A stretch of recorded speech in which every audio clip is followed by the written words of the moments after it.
Good morning, students. Hi. Today we are going to discuss about the defects of continuation of defects in eye. In last video we learned about the myopia and hypermetropia. That means கிட்டப்பார்வை and தூரப்பார்வை. So myopia means short sightedness. Hypermetropia means long sightedness. ஓகேங்களா? So இதில் நம்ம next நம்ம பார்க்க போகிறது presbyopia. So presbyopia means due to the aging, ciliary muscles become weak and eye lens become rigid, and so the eye loses its power of accommodation. Because of this, an aged person cannot see the nearby objects clearly, so it is also called as old age hypermetropia. So hypermetropia means தூரப்பார்வை. So அப்போ என்ன ஆகும் அப்படின்னா age ஆக ஆக long டிஸ்டன்ஸில் இருக்கக்கூடிய ஆப்ஜெக்ட்ஸை நம்மளால் பார்க்க முடியாது. ஸோ அதுதான் பெர்சோபியா அப்படிங்கிறது. So சிலரி muscles become week. நம்ம கண்ணில் இருக்கக்கூடிய சிலரி மசில்ஸ் என்ன ஆக ஆரம்பிச்சிடும், வீக் ஆகிடும். ஸோ அதனால் ஐ லென்ஸ் பிகம் ரிஜிட். ஸோ அப்போ என்ன ஆகும், ஐ லென்ஸ் நமக்கு ஒரு மாதிரி ரிஜிட், ஃபிக்ஸிபிள், இன்ஃப்ளெக்சிபிளாக இருக்கும். ஸோ ஃப்ளெக்சிபிளாக இருந்துச்சுன்னா தான் நம்மளால் சிலரி மசில்ஸ் ஃப்ளெக்சிபிளாக இருக்கும்போது நம்மளால் கண்ணை லைட்டாக என்ன பண்ண முடியும், நம்ம கான்ட்ராக்ஷன் அண்டு எக்ஸ்பான்ஷன் இருக்க முடியும். ஸோ அது இப்போ இன்ஃப்ளெக்சிபிளாக இருந்துச்சு அப்படின்னு சொன்னால் நம்மளால் அது பண்ண முடியாது இல்லையா. So the eye loses its power of accommodation. So அதனால தான் நமக்கு டியூ டு த ஏஜிங் நமக்கு கிளியராக ஆப்ஜெக்ட்ஸை பார்க்க முடியல. ரைட்டா. நெக்ஸ்ட் பார்த்தீங்களா, some persons may have both the defects of vision, myopia as well as hypermetropia. This can be corrected by bifocal lenses, in which upper part consists of concave lens used for distant vision, and the lower part consists of convex lens used for reading purposes. Okay, some persons may have both the defects of vision. So என்ன பண்ணும், due to the ageing ஒரு சிலருக்கு ரெண்டு டிஃபெக்ட்ஸுமே இருக்கும். அதாவது கிட்ட பார்வையும் இருக்கும், தூரப்பார்வையும் இருக்கும். ஸோ அதை அவங்க கரெக்ட் பண்ணணும் அப்படின்னு சொன்னால் பைஃபோக்கல் லென்சஸ் யூஸ் பண்ணணும். In which upper part concave lens இருக்கும், அது டிஸ்டன்ட் விஷனுக்காகவும், அண்ட் தென் லோயர் பார்ட் பார்த்தீங்கன்னா கான்வெக்ஸ் லென்ஸ் இருக்கும், அது ரீடிங் பர்பஸ்க்காக நம்ம யூஸ் பண்ணுவோம். ஓகேங்களா. நெக்ஸ்ட் பார்த்தீங்கன்னா அஸ்டிக்மேட்டிசம் அப்படிங்கிறது என்ன அப்படின்னு சொன்னால், நம்மளால்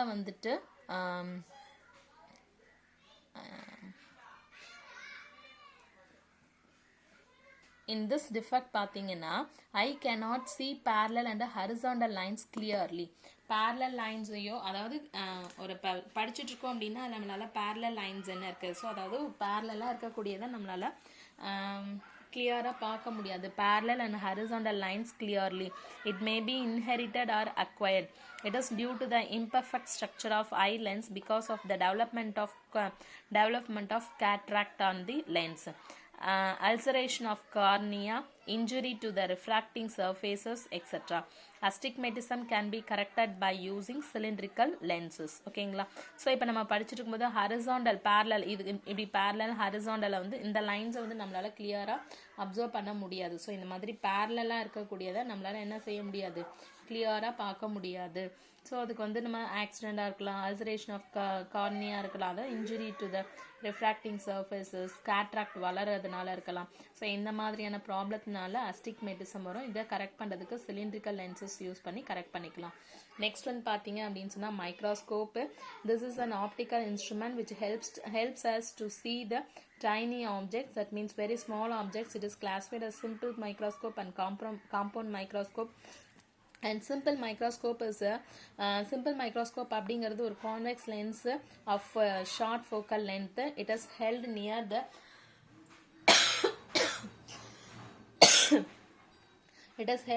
the eye to get enlarged image of small objects.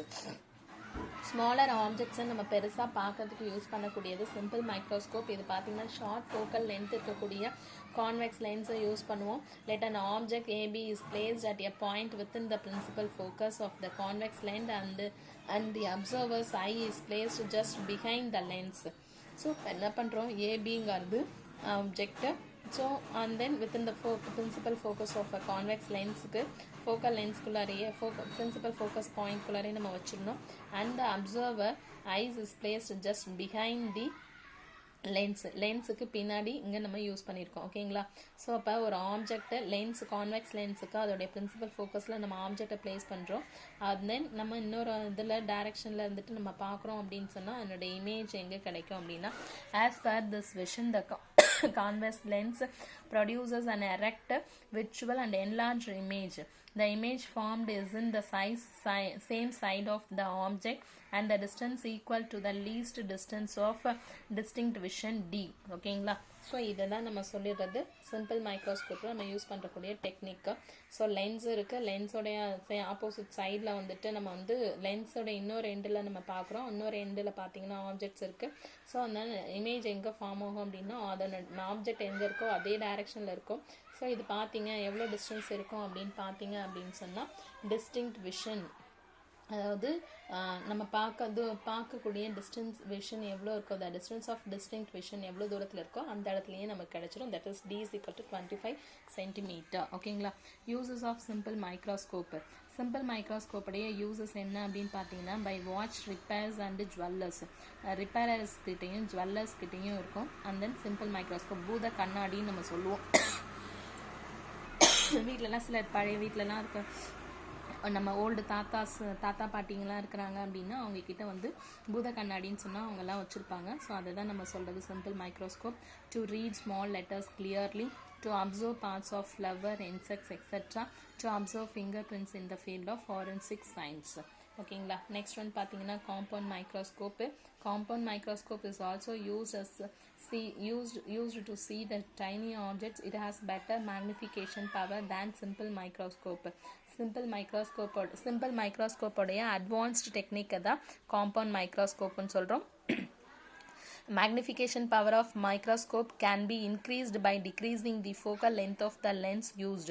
So நம்ம எந்த லென்ஸ் யூஸ் பண்ணுறோமோ அதனுடைய ஃபோக்கல் லென்த்தை வந்து நம்ம டிக்ரீஸ் பண்ணுறதுனால மைக்ரோஸ்கோப்பஸோடைய பவர் வந்து மேக்னிஃபிகேஷன் பவர் வந்து இன்க்ரீஸ் ஆகும். Due to the construction limitations the focal length of the lens cannot be decreased beyond a certain limit. This problem can be solved by using two separate by convex lenses. So இதை வந்து நம்மளால் அதாவது நம்ம என்ன பண்ண முடியலன்னா by the certain limitations இருக்கிறதுனால நம்மளால் என்ன பண்ண முடியலன்னா ஃபோக்கல் லென்த்தை வந்து ஒரு பர்டிகுலர் லிமிட்டுக்கு மேலே ஃபோக்கல் லென்த்தை நம்மளால் டிக்ரீஸ் பண்ண முடியாததுனால என்ன பண்ணுறோம் அப்படின்னா செப்பரேட் பண்ணுறோம் பை கான்வெக்ஸ் லென்சஸ். ஓகேங்களா? கன்ஸ்ட்ரக்ஷன் மீன்ஸ் என்னன்னா a compound microscope consists of two convex lenses. The lens with the shorter focal length is placed near the object and is called as objective lens or objective piece. The lens with larger focal length and larger aperture placed near the observer's eye and it is called as eyepiece or the eye lens. Both the lenses are fixed in a narrow tube with adjustable provision. So இப்போ வந்து ரெண்டு convex lens use பண்ணுறோம். ஒன்று வந்து smaller focal length, இன்னொன்று வந்து large focal length. இந்த smaller focal length பார்த்தீங்க அப்படின்னு சொன்னால் நியர் த ஆப்ஜெக்ட் இருக்கும்.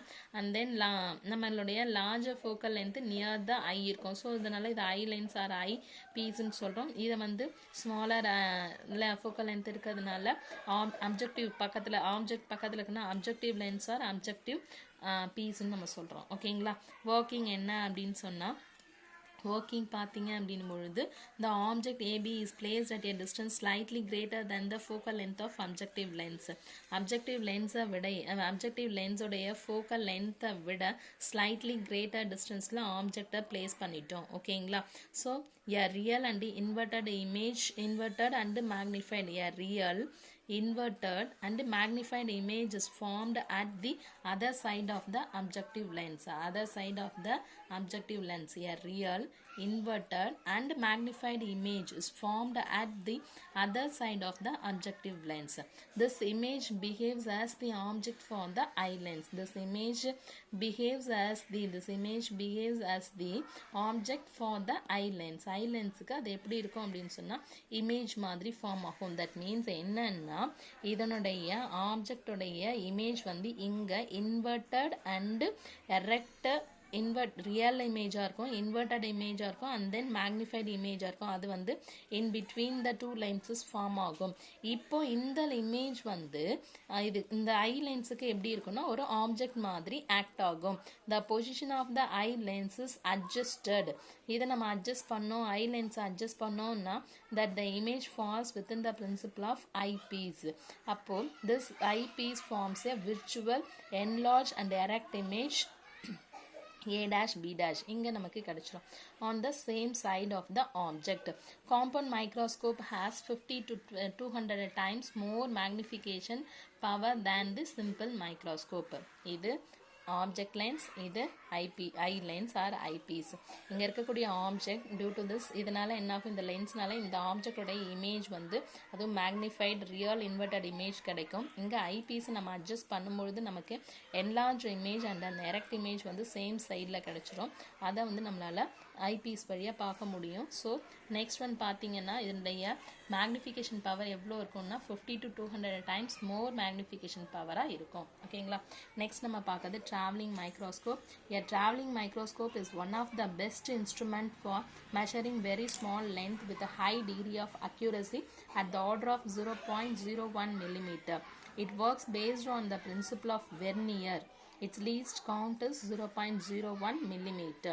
So traveling microscope is one of the best instrument for measuring very small length with a high degree of accuracy at the order of 0.01 millimeter. So இப்போ இது பார்த்தீங்க traveling microscope அப்படிங்கிறது வந்துட்டு best instrument. அதாவது smaller பீசஸை நம்ம பார்க்கறதுக்காக use பண்ணக்கூடிய மைக்ரோஸ்கோப்ஸில் one of the best instrument travelling microscope. இதனுடைய அக்யூரசி பார்த்தீங்கன்னா 0.01 millimeter. இது எந்த பிரின்சிபலை பேஸ் பண்ணி ஒர்க் ஆகும் அப்படின்னா வெர்னியர் கேலிப்பருடைய பிரின்சிபலை பேஸ் பண்ணி ஒர்க் ஆகும். And then vernier and least count பார்த்தீங்கன்னா 0.01 millimeter இருக்கும். ஓகேங்களா. நெக்ஸ்ட் நம்ம வந்து டெலஸ்கோப் அப்படிங்கிறது என்னன்னு பார்த்துருவோம். ஸோ இதை வந்து நான் சிம்பிளாக சொல்லிடுறேன், அதை வந்து நீங்கள் படித்து பார்த்து உடனே எழுதிருங்க. டெலஸ்கோப் அப்படிங்கிறது பார்த்தீங்க அப்படின்னா நம்ம ஸ்மாலர் ஐ பீசஸ் ஸ்மாலர் ஆப்ஜெக்ட்ஸை பார்க்கறதுக்கு மைக்ரோஸ்கோப்ஸ் யூஸ் பண்ணுறோம். லாங் டிஸ்டன்ஸில் இருக்கக்கூடிய ஆப்ஜெக்டை பார்க்கறதுக்கு நம்ம யூஸ் பண்ணுறது telescope. Have you seen the reason lunar Eclipse with our naked eye we can't visualize the phenomena distinctly.